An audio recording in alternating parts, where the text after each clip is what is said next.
नमस्ते दोस्तों, मैं सचिन, प्राध्यापक सचिन। आपको एक इम्पोर्टेंट क्वेश्चन डिस्कस करने जा रहा हूँ, जो कि pharmacy second year, diploma pharmacy second year, pharmacy law ethics के बारे में, जो कि बहुत टफ जाता है अपने बच्चों को। तो आप देख सकते हो, very important question. As per drug and magic remedies act 1954, इसका डेफिनेशन आपको 100% पूछा जाएगा। तो आपको क्या करना है? एडवर्टाइजमेंट मतलब क्या होता है, इसके बारे में जानेंगे। मैजिक रेमेडीज मतलब क्या होता है, इसके बारे में थोड़ा बहुत जानेंगे। तो देखो, एडवर्टाइजमेंट मतलब इसी तरीके से आपको इसकी डेफिनेशन लिखनी है।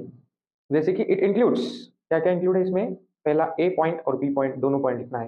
पहले पॉइंट में क्या बोला है? Any notice, circular, label, wrapper और otherwise such a document. And B में दूसरा पॉइंट क्या लिखा है? Any announcement made orally by means of producing और ट्रांसमिटिंग लाइट, साउंड और स्मोक। अभी इसका जो मीनिंग है आपको पता ही होगा। ऐसा कोई नोटिस है, सर्कुलर है, लेबल है, या तो फिर रैपर है, या कोई भी ऐसा डॉक्यूमेंट है, उसमें अनाउंस किया है, ओरली किया है अनाउंस, और लाइट साउंड और स्मोक साउंड प्रोड्यूस कर रहा है वो, ठीक है, उसको बोलेंगे एडवर्टाइजमेंट। ओके, अभी नेक्स्ट जो डेफिनेशन है, मैजिक रेमेडीज मतलब क्या होता है, इसके बारे में हम जानेंगे।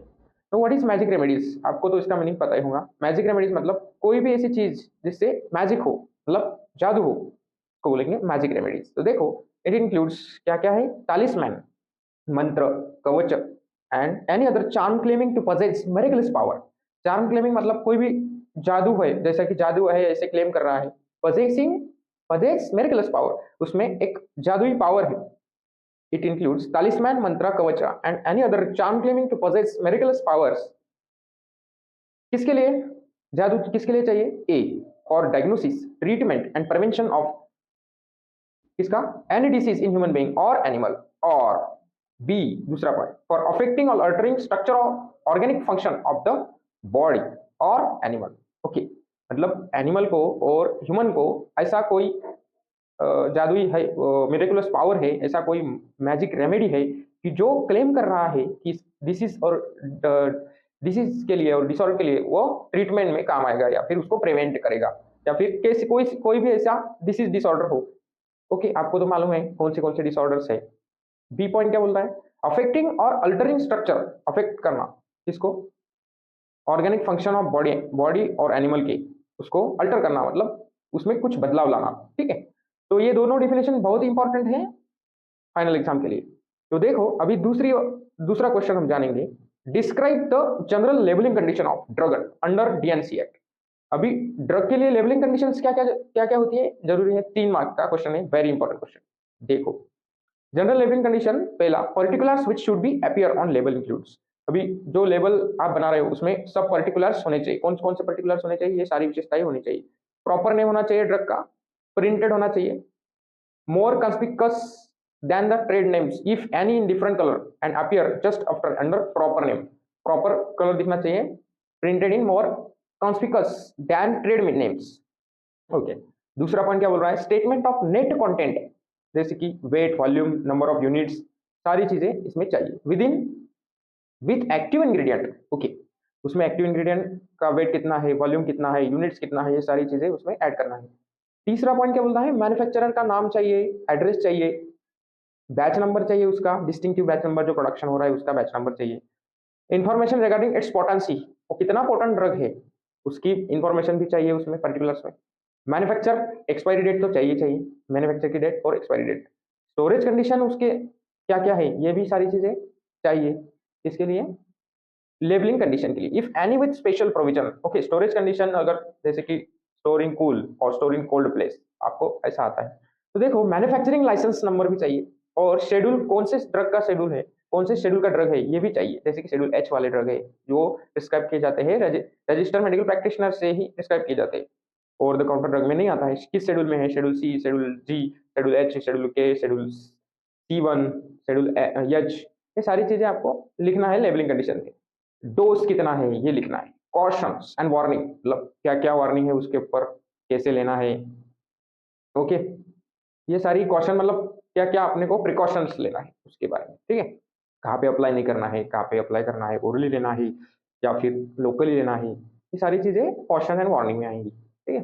फार्माकोपियल स्टैंडर्ड, क्वेश्चंस और वार्निंग में क्या क्या आएगी, don't live at the higher temperature, ऐसी चीज, ओके।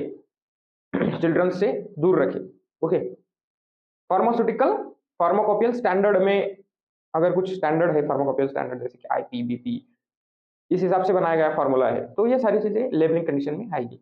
वेरी इंपॉर्टेंट क्वेश्चन के बारे हम जानेंगे, जैसे कि आप देख रहे हो स्क्रीन पे, क्या क्या कंडीशन होती है अप्रूवल के लिए, place of for termination of pregnancies under medical termination act, medical termination pregnancy act 1971, okay. 1970 में जो एक्ट हुआ था, MTP act, medical termination pregnancy act बोलते हैं उसको।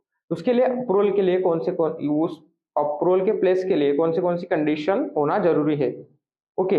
प्रेगनेंसी कहाँ टर्मिनेट की जाती है, वो जगह कैसी होनी चाहिए और उसका अप्रूवल कैसे लाएंगे, तो ये सारी चीजें हम डिस्कस करेंगे थोड़ा शॉर्ट। तो देखो अभी इसकी मार्किंग जो स्कीम रहेगी वो कैसी रहेगी, 1 मार्क कंडीशन के लिए, प्लेस के लिए 1 मार्क और 2 मार्क कंडीशन के लिए, ठीक है, 3 मार्क। वेरी इजी क्वेश्चन है, आप अगर प्रैक्टिस करेंगे 1-2 बार तो हो जाएगा आपका, ठीक है।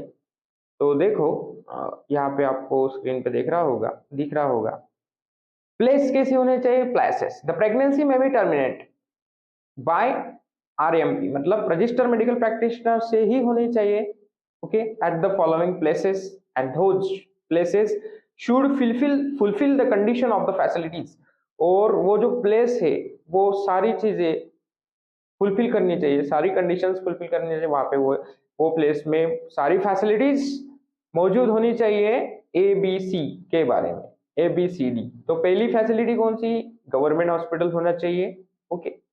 दूसरी कंडीशन, ए प्लेस, मतलब दूसरी facility, a place approved for the purpose of this act by government, place approved किया हो गवर्नमेंट ने, सी।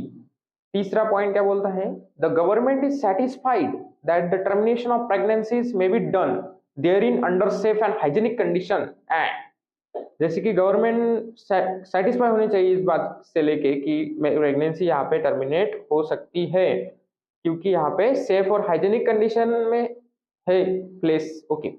तो फैसिलिटीज क्या क्या प्रोवाइड करनी है, to be provided by those place, वो प्लेस में फैसिलिटीज क्या क्या होनी चाहिए, तो ये बातें हम जानेंगे, ABCD, ओके।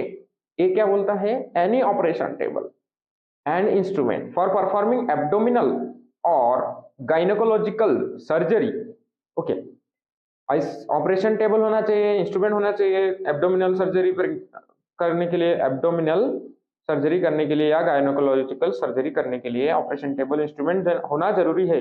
दूसरी बात, बी, एनेस्थेटिक इक्विपमेंट होना चाहिए, रिससिटेशन होना चाहिए, रिससिटेशन इक्विपमेंट होना चाहिए, बाद में स्टरलाइजेशन इक्विपमेंट होना चाहिए। सी पॉइंट क्या बोलता है, drugs and parental fluids for emergency use, okay. Parental fluids होना चाहिए, इमरजेंसी फ्लूइड होना चाहिए। इमरजेंसी फ्लूइड मतलब क्या, पैरेंटल फ्लूइड मतलब क्या, इमरजेंसी यूज के लिए अगर सोडियम पोटेशियम का डिफिशियंसी हो रहा है या फिर एनर्जी नहीं है, तो ये सारी चीजें इमरजेंसी में यूज करने के लिए होनी चाहिए, जरूरी है। तो डी पॉइंट क्या बोलता है, देखो, qualified medical personal and other staff as may be necessary, जैसे कि नर्सिंग के लोग होने चाहिए, क्वालिफाइड मेडिकल पर्सनल मतलब ward boy, nurse and lab attendant, ये सारी चीजें में क्वालिफाइड मेडिकल पर्सनल में आते हैं।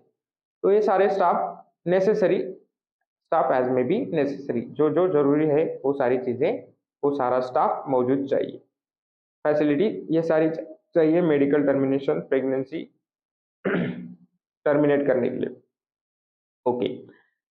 अभी हम वेरी इंपॉर्टेंट क्वेश्चन के बारे में जानेंगे नेक्स्ट वीडियो में, ओके। तब तक के लिए ये वीडियो को ज़्यादा से ज़्यादा शेयर करो, अगर कुछ समझ में नहीं आता तो कमेंट करके बताओ, मतलब आगे के वीडियो में और सुधार करेंगे और अच्छा से अच्छा नॉलेज देने का आपको प्रयास करेंगे। और यूट्यूब चैनल को सब्सक्राइब करना, like share subscribe, okay, thank you.